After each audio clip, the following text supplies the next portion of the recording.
Ocean Ambassadors students to the Marine Mammal Center. We're really excited to have you join us. Hi, my name is Ryan Berger, and I am the Marine Mammal Center's Northern Range Operations Manager. My primary responsibility are working with the response volunteers that range from Fort Bragg in Mendocino County down to Año Nuevo in San Mateo, and I try to equip them with the skills and necessary equipment to safely and successfully go out and rescue seals and sea lions when they're stranded on our beach. So you may be interested in this line of work if you have a knack for being outdoors a lot, for working with animals.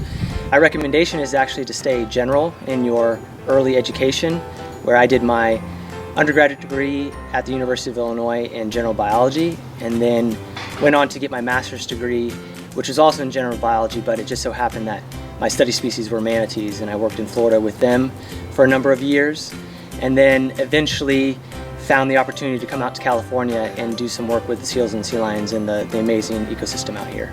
So today we're going to detail a little bit more information about one of our patients named Arnett. He was a Guadalupe fur seal and juvenile male, so roughly between 3 to 5 years of age. We received a report about his stranding down in Santa Cruz County, so we sent our local responders out to perform the assessment, and when they arrived they found that unfortunately Arnett had some net wrapped around his neck, and that causes a lot of additional problems for these animals where they can have difficulty finding food and foraging. They'll become malnourished and tired and eventually hit the beaches, which was the case with this animal. Our local responders were successful in rescuing this animal, and it was transported back here to Sausalito where it could get the appropriate care that it needed. The net was eventually removed from it. The wounds associated with that net were cleaned. The animal was rehabbed and fed very well. He put on about 20 pounds, and then we eventually released him back into the wild. Hi, my name is Lauren Campbell. I'm with the Marine Mammal Center. I am an animal care manager here. I started out as a youth volunteer in 2004. I became full-time staff in 2009, and I was hired on as a registered veterinary technician. Part of my daily job includes assisting the veterinarians with surgeries, procedures, exams, and making sure that all of the animals are fed and cared for. What is the difference between a veterinarian and a registered veterinary technician? Veterinarian is a doctor who can prescribe and diagnose and care for our animals. A veterinary technician is similar to a nurse or a nurse practitioner that assists the doctors in making sure that the orders are carried out for all of the patients at hand. All of the feed and medication orders that a patient receives are directly given via the veterinarian and carried out through the veterinary technician. These feed orders and medications can all be found in the patient's chart on the animal's feed sheet, so that way anybody in our facility, volunteers, veterinarians, and veterinary technicians know exactly what needs to be done with that animal and how to care for that patient. I want to talk to you about Urchin, a harbor seal pup that's stranded at the Marine Mammal Center for maternal separation. This is something that we commonly see here, where pups have been separated from their mom too early and can't survive on their own out in the wild. This animal, when it arrived to us, was extremely small and had no teeth, meaning that this animal had to be started on a harbor seal formula. In Urchin's case, this animal came in so small, was tube fed, and actually learned how to eat fish on its own, gained weight successfully, and was happily re-released back out into the wild.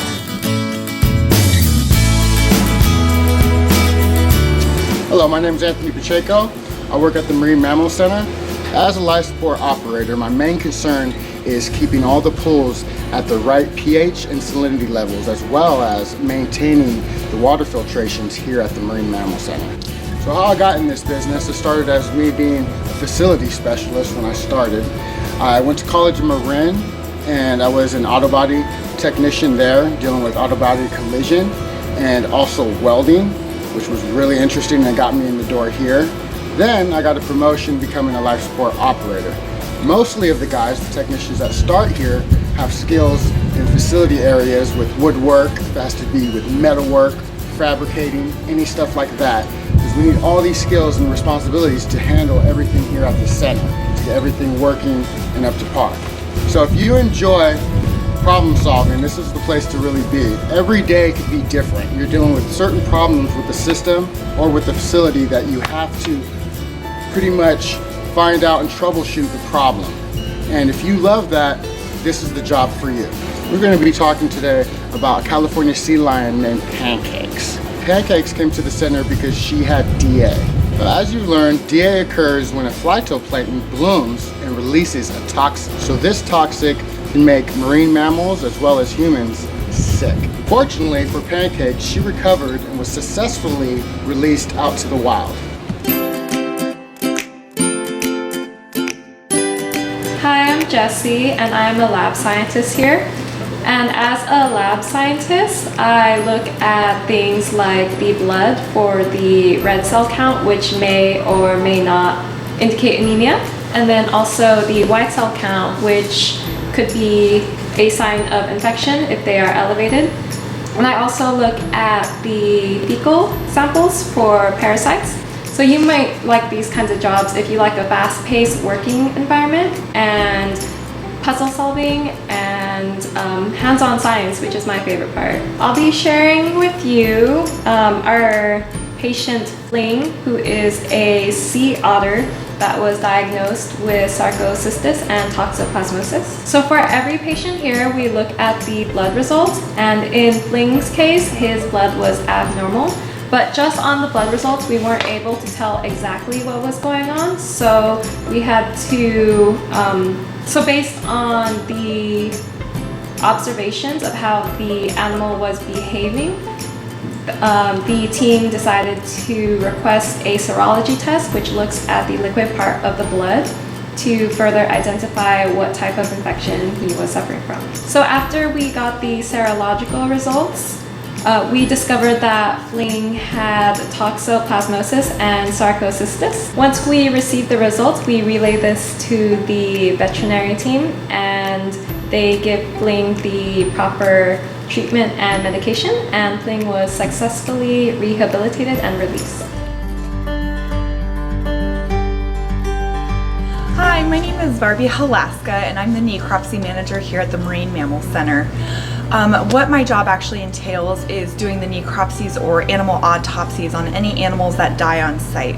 So if we have an animal that's either euthanized because it's not recovering as well, it's not doing what exactly we need to, or if there's a carcass that comes in, we'll open the animal up and discover what's going on inside. So we take samples for research. We also take our own samples to find out truly what the cause of death is and what's going on with each animal. The way I started here at the Marine Mammal Center, I was actually an intern. It was a really wonderful way to get started in this program because it allowed you to see the different types of things that the Marine Mammals has to offer.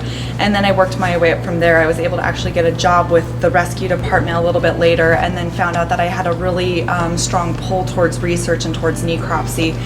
So it's not always the most easy route to go, but essentially volunteering when you can, doing internships that offer you a lot of different chances to see what's going on in one facility or another, and just always giving it your best. You never know what could turn around, what could give you a job, or what might spark your interest, and always try and follow your interests. So I'm here to talk to you guys about a northern elephant seal female.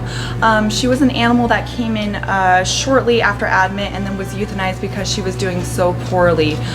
She just wasn't responding to treatment and just had a lot of other issues, so she was euthanized. She then came to me to discover what was going on, and when we opened her up, we found out that she had otostrongylus, which is a lung worm that creates a lot of damage within the lungs that doesn't allow for good gas exchange and causes too much damage for the animal to actually recover. In each case that we do in necropsy, we learn so much, the diagnostics, the cause of death, but then this also goes back to the clinicians and the live animals that they have in hand. If we discover an animal that looks like these with these conditions and has died from this, then you can maybe associate that with other live animals to improve their care. Should you give them antibiotics? Should you give them more fluid treatment? And so everything that we do in here always goes back to the clinical team so that we can have a more well-rounded picture.